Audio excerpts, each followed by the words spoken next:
దేవునికి మహిమ కలుగును గాక. మన ప్రభువును రక్షకుడైన యేసుక్రీస్తు నామములో శుభములు తెలియజేస్తున్నాను. అందరు బాగున్నారు కదా. మరొకసారి పరిశుద్ధాత్మ దేవుడు ఆదరణ గడియ అనేటువంటి దైవిక కార్యక్రమం ద్వారా మిమ్మల్ని మీ కుటుంబం దర్శించే విధంగా దేవుని మాటలు మీతో పంచుకోవటానికి పరిశుద్ధాత్మ దేవుడు నాకు ఇచ్చిన కృపను బట్టి దేవుడికి వందనాలు చెల్లిస్తున్నాను. దేవుడు మిమ్మల్ని దీవించునుగాక. ఆమేన్. రండి దేవుని యొక్క వాక్యం. పరిశుద్ధాత్మ దేవుడు ఈరోజు మనతో మాట్లాడుకున్న అంశం ఏంటంటే, దేవుడు నన్ను ప్రేరేపించిన మాట ఏంటంటే, ఆ విషయమందు నేను ధైర్యము గలవాడను. ఈరోజు పరిశుద్ధాత్మ దేవుడు దేవుని బిడ్డ గమనించండి, మనతో మాట్లాడుతున్న అంశం ఏంటంటే, ఆ విషయమందు నేను ధైర్యము గలవాడను. పరిశుద్ధ గ్రంథం నుంచి అపోస్తలుడైన పౌలు కొరింథీయులకు రాసినటువంటి 2వ పత్రిక 11వ అధ్యాయం 21 వచ్చిన మాట మనం చదువుకుందాం. నేను బలహీనమై ఉన్నట్లు అవమానంగా మాట్లాడుచున్నాను. ఏ విషయమందు ఎవడైనా ధైర్యము కలిగి ఉన్నాడో ఆ విషయమందు నేను కూడా ధైర్యము కలవాడను. దేవుడికి మహిమ కలుగును గాక. ఈరోజు పరిశుద్ధాత్మ దేవుడు మనతో మాట్లాడుతున్న అంశం అదే, ఆ విషయమందు నేను ధైర్యం కలిగిన వాడను. ఈ మాట అపోస్తలుడైన పౌలు గారు చెప్తున్నటువంటి మాట. ఈ రోజున వాక్యం దేవుని బిడ్డ, చాలామంది చాలా సందర్భాల్లో ధైర్యాన్ని చూపిస్తారు. కొన్ని సందర్భాల్లో కొన్ని పరిస్థితులను బట్టి కొన్ని కావలసిన సమయంలో ధైర్యాన్ని చూపిస్తారు. లోకంలో ఉంటున్నాం కనుక, లోకస్తుల మధ్య మనం బ్రతుకుతున్నాం కనుక మీరు చాలా సందర్భాలు మీరు ధైర్యంగా ఉండొచ్చు. కానీ అపోస్తలుడైన పౌలు ఆత్మీయతగా ఎదుగుతున్నప్పుడు, ఆత్మీయతగా దేవుళ్ళు ఎదుగుతున్నప్పుడు, ఆత్మీయతలో తనకు ఎదురైన సమస్యలను బట్టి ఆ విషయంలో నేను ధైర్యంగా ఉన్నానని పౌలు గారు చెప్తున్నాడు. దేవుడికి మహిమ కలుగును గాక. అందుకే పౌలు గారు ఖచ్చితంగా చెప్తున్నాడు, ఆ విషయంలో నేను ధైర్యం కలిగిన వాడిను. ఈరోజు నేను కొన్ని మాటలు మీకు చెప్తాను. ఏ విషయంలో పౌలు గారు ధైర్యంగా ఉన్నాడు, ఏ విషయంలో కృంగిపోకుండా, పడిపోకుండా, తొట్టిల్లిపోకుండా ధైర్యంగా ఉన్నాడు. ఈ రోజున మనం కూడా ఆ విషయంలో ధైర్యంగా ఉండాలని దేవుడు కోరుకుంటున్నాడు. దేవుడికి మహిమ కలుగును గాక. ఏ విషయంలో మనం ధైర్యంగా ఉండాలి, ఏ విషయంలో ధైర్యంగా ఉండండి, నేను మీకు తోడుగా ఉంటానని దేవుడు చెప్తున్నాడు. ఏ విషయంలో మీరు ధైర్యంగా ముందుకు నడవండి, నేను మీ వెంటే ఉంటానని చెప్తున్నాడు. మనం పరిశీలన చేద్దాం. అపోస్తలుడైన పౌలు గారిని మనం చూస్తే ఆయన చెప్తున్న మాటలు చెప్తాను. ఏ విషయంలో ధైర్యంగా ఉన్నాడో ఈ రోజు నుంచి ఆ మాటలు ఏంటంటే, మీరు ఈ విషయంలో నేను ధైర్యంగా ముందుకెళ్దాం. దేవుడు అద్భుతమైన కార్యం మన పట్ల చేస్తాడు.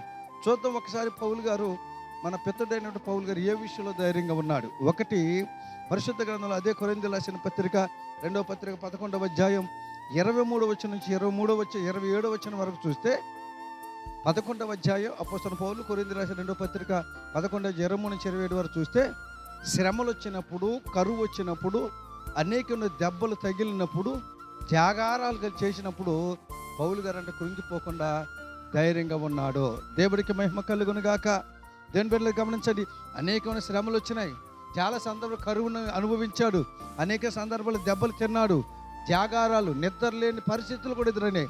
అలాంటి సందర్భంలో పౌలు గారు ధైర్యంగా నిలబడ్డాడు. దేవుడికి మహిమ కలుగును గాక. ఆ విషయంలో అలాంటి సందర్భంలో నేను దేవుడి కొరకు ధైర్యంగా నిలబడ్డాని చెప్తున్నాడు. ఈ రోజున ఒకవేళ ఆత్మీయతలో నీకు శ్రమలు రావచ్చు, దెబ్బలే రావచ్చు, జాగారాలు రావచ్చు, కరువు రావచ్చు, నువ్వు ఆ విషయంలో ధైర్యంగా ఉండాలి. దేవుడికి మహిమ కలుగును గాక. రెండోది పౌలు గారు చెప్తున్నాడు, ఏ విషయంలో ఆ విషయంలో నేను ధైర్యం కలిగిన వాడిని చెప్తున్నా తెలుసా? అపోస్తలుల కార్యాల గ్రంథం 26వ వచనం మాట చూడండి. సువార్త చెప్పే విషయంలో నేను ధైర్యం కలిగిన వాడిను. దేవుడికి మహిమ కలుగును గాక. సువార్త చెప్పే విషయం ఎవరికి భయపడేవాడు కాదు, సువార్తను ధైర్యంగా చెప్పేవాడు. సువార్తను ఎవరికి భయపడకుండా, జంకకుండా, ధైర్యంగా, శంషీర్గా దేవుడు సువార్తను ప్రకటించేవాడు. అందుకే పౌలు గారు చెప్తున్నాడు, సువార్త చెప్పే విషయంలో నేను ధైర్యంగా సువార్తను చెప్పాను, ఆ విషయంలో నేను ధైర్యం కలిగిన వాడిని. ఈరోజు మన సువార్త చెప్పేసి ధైర్యంగా ఉంటున్నావా? సువార్త చెప్పేసి ధైర్యంగా ఉండు, దేవుడు మనం దీవిస్తాడు. ఆఖరి ఇంకో మాట చెప్పరండి. ఇదిగో చూడండి, పరిశుద్ధ గ్రంథంలో చెప్తున్న మాట చూడండి. అపోస్తలుడైన పౌలు గారు చెప్తున్నాడు, మరణము తన ముందున్నా కానీ పౌలు గారంట ధైర్యంగా ఉన్నాడు. దేవుడికి మహిమ కలుగును గాక. దేవుని బిడ్డలు గమనించండి. మూడోది, పౌలు గారు ఎప్పుడు ఆ విషయంలో ధైర్యం కలిగి అంటున్నాడు తెలుసా? మరణము నా ముందున్న నేను దేవుని కొరకు ధైర్యంగా నిలబడ్డాను. ఈ 3 అనుభవాలను కలిగి ఉండు, ఈ విషయాలను ధైర్యంగా ఉండు. ఎన్ని శ్రమలు వచ్చినా, దెబ్బలు వచ్చినా, జాగారాలు వచ్చినా, కరువులు వచ్చినా ధైర్యంగా ఉండు. సువార్త చెప్పే విషయంలో ధైర్యంగా ఉండు. మరణం నీ ముందన్నగా నువ్వు దేవుని కొరకు ధైర్యంగా నిలబడు. దేవుని పక్షాన నుండి నేను తలగా దేవుని నిలబెట్టును గాక. దేవుడి మాటలు దీవించును గాక. తలలోంచండి, ప్రార్థన చేసుకుందాం. ప్రేమగల మా తండ్రి, నీ కొందనాలు, ఎత్తబడిన వాక్యాన్ని బట్టి నీ స్తోత్రం.